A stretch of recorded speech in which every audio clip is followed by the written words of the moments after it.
तो दोस्तों आज हम फिर से आपके लिए लेकर आए हैं देश दुनिया की तमाम ताजा बड़ी खबरें। सबसे पहली बड़ी खबर में आपको बताएंगे दोस्तों कि दिल्ली की सड़क पर नमाज पढ़ रहे लोगों को पुलिस वाले ने मारी लात तो हुआ सस्पेंड। दिल्ली पुलिस ने कर दी बड़ी कार्रवाई। गाजा पट्टी में इजराइल हमास के बीच जंग छिड़वाने का हूती विद्रोहियों ने अमेरिका पर लगाया आरोप। कहा अमेरिका ने हथियार देकर इजराइल से कराया फिलिस्तीन पर हमला। बीजेपी के बाद कांग्रेस पार्टी ने 39 उम्मीदवारों की पहली सूची कर दी जारी। वायनाड से राहुल गांधी को दिया टिकट। गाजा पट्टी में हवाई मदद पहुंचाने के दौरान हुआ हादसा। पैराशूट ना खुलने से 5 फिलिस्तीनियों की मौत, कई घायल। लोकसभा चुनाव से पहले बीजेपी को लगने वाला है झटका। बीजेपी के पूर्व विधायक थामेंगे कांग्रेस का हाथ। 1000 लोग होंगे कांग्रेस में शामिल। बीजेपी के साथ जाकर ओपी राजभर को लगा झटका। घोसी से बेटे को प्रत्याशी बनाते ही ओपी राजभर का बीजेपी वालों ने विरोध किया शुरू। भाजपा ने निकाला जुलूस। तो दोस्तों सभी खबरों को आपको एक एक कर बताने वाले हैं।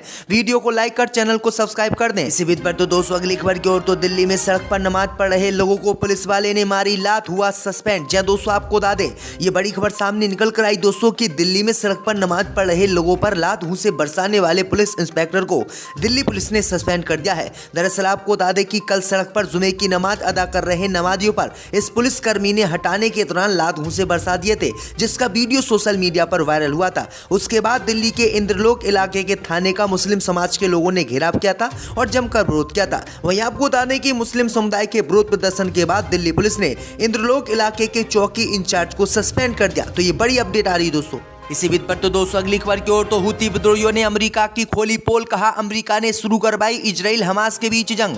जय दोस्तों आपको बता दें कि गाजा पट्टी में इजराइल और हमास के बीच बीते 5 महीने से जंग चल रही है और इसी जंग में अब हूती विद्रोहियों ने अमेरिका पर गंभीर आरोप लगाए हैं। हूती विद्रोहियों ने आरोप लगाया है कि इजराइल और हमास के बीच जो जंग चल रही है वो जंग अमेरिका ने ही शुरू करवाई है। हूती विद्रोहियों के सबसे बड़े नेता ने खुलासा किया है कि पहले इजराइल को हथियार देकर अमेरिका ने फिलिस्तीनी मुसलमानों को गाजा पट्टी में मरवाया और फिर मरे हुए फिलिस्तीनी मुसलमानों की मदद करने के लिए अमेरिका आगे आया है। हूती विद्रोहियों ने कहा है कि पहले अमेरिका हथियार देकर लोगों को मरवाता है और बाद में मरे हुए लोगों की मदद करता है, यानी अमेरिका पर इस जंग चलने का आरोप लग गया है। इसी बीच पर तो दोस्तों अगली खबर की ओर। तो बीजेपी के बाद कांग्रेस पार्टी ने पहले उम्मीदवारों की लिस्ट की जारी। वायनाड से राहुल गांधी को दिया टिकट।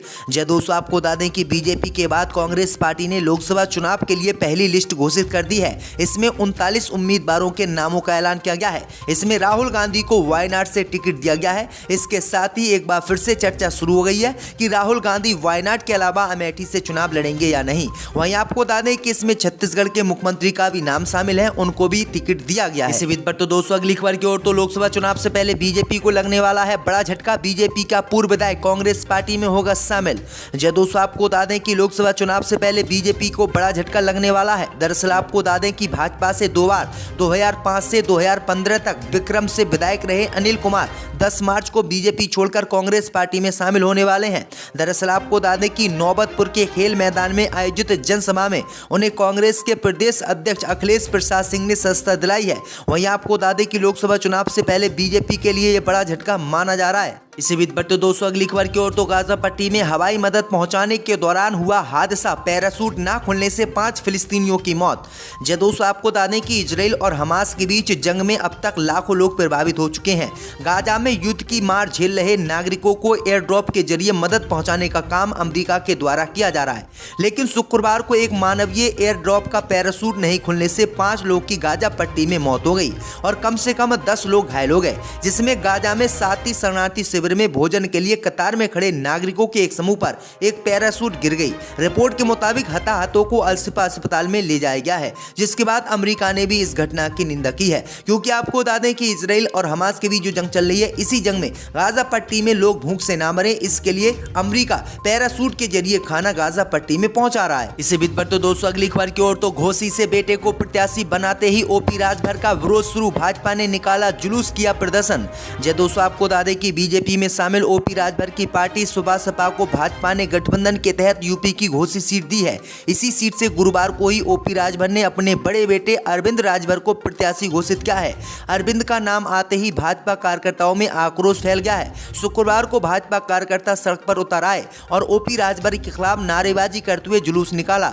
जुलूस के दौरान राजभर के खिलाफ नारेबाजी की गई। इस दौरान ये भी याद दिलाया गया कि किस तरह से ओपी राजभर ने योगी मोदी के खिलाफ बयानबाजी की थी। पिछले लोकसभा चुनाव चुनाव में भाजपा के कैंपेनिंग हेड रहे उज्जवल मिश्रा के नेतृत्व में घोसी रेलवे स्टेशन से बाजार तक जुलूस निकालकर बूथ प्रदर्शन किया गया। तो ये बड़ी अपडेट आई दोस्तों की ओपी राजभर बुरी तरीके से बीजेपी में जाकर फंस गए हैं। इसी बीच पर तो दोस्तों अगली खबर की ओर तो राम मंदिर की प्राण प्रतिष्ठा पर भड़के बॉलीवुड एक्टर अनुराग कश्यप बोले राम मंदिर कभी नहीं था ना है। दोस्तों आपको बता दें कि राम मंदिर की प्राण प्रतिष्ठा को लेकर फिल्म मेकर अनुराग कश्यप ने अपना बयान दिया है, जिसके बाद बीजेपी खेमे में खलबली मच गई है।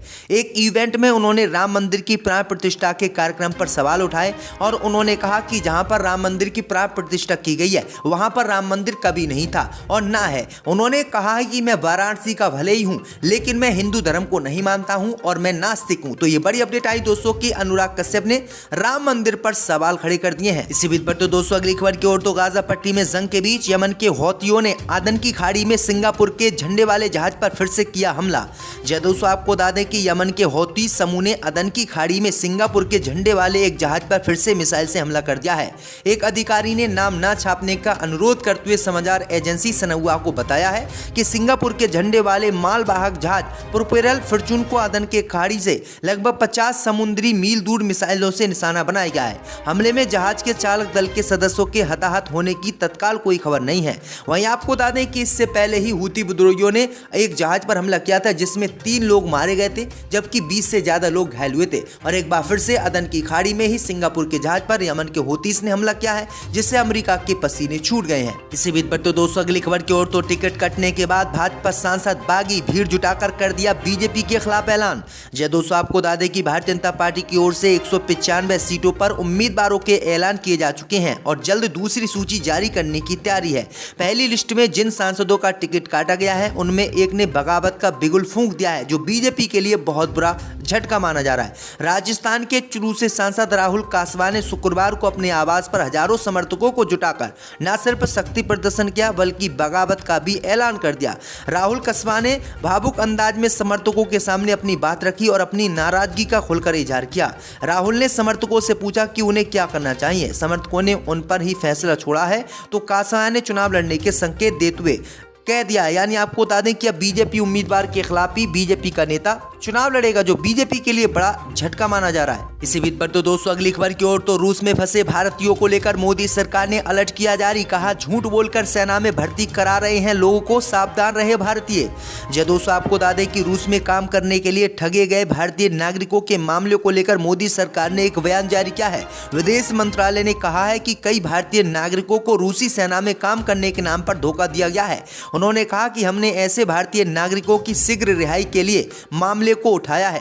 झूठे बहाने बनाकर उन्हें रूस की सेना में भर्ती कराया जा रहा है और उनके एजेंट झूठ बोल रहे हैं। दरअसल आपको बता दें कि 20 लोगों से भारतीय सरकार ने संपर्क रूस में किया है और इन लोगों को जल्द से जल्द लाया जाएगा भारत, क्योंकि इन्हें रूस की सेना में भर्ती कराकर इनकी हत्या कराई जा रही है। इसी बीच पर तो दोस्तों अगली खबर की ओर तो नमाज पढ़ रहे लोगों को लात मारने वाले पुलिस कर्मी के खिलाफ गृह मंत्री अमित शाह को लिखा गया लेटर। मौलाना ने कर दी बड़ी मांग। दोस्तों आपको बता दें कि दिल्ली के इंद्रलोक इलाके में सड़क पर नमाज पढ़ रहे युवाओं के साथ अभद्रता करने वाले पुलिसकर्मी के खिलाफ लोग का गुस्सा कम नहीं हो रहा है।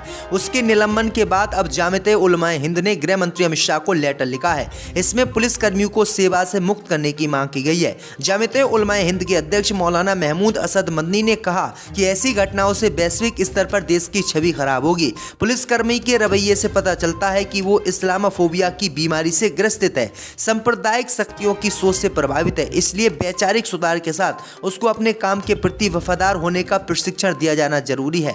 मौलाना मदनी ने लेटर में गृह मंत्री अमित शाह से कहा कि ऐसी घटनाएं जिनमें कानून का पालन कराने वाले लोग अपराधी की भूमिका निभाते हैं, इसलिए ऐसे लोगों को सेवा से मुक्त किया जाए। यानी इसको आप पूर्ण रूप से सस्पेंड करने की मांग की। अब देखते हैं कि बीजेपी इनको सस्पेंड करती है या फिर नहीं। इसी बीच पर तो दोस्तों अगली खबर की ओर तो घोसी से बेटे को प्रत्याशी बनाते ही ओपी राजभर का विरोध शुरू। भाजपा ने निकाला जुलूस, किया प्रदर्शन। दोस्तों आपको बता दें कि बीजेपी में शामिल ओपी राजभर की पार्टी सुबह सपा को भाजपा ने गठबंधन के तहत यूपी की घोसी सीट दी है। इसी सीट से गुरुवार को ही ओपी राजभर ने अपने बड़े बेटे अरविंद राजभर को प्रत्याशी घोषित किया है।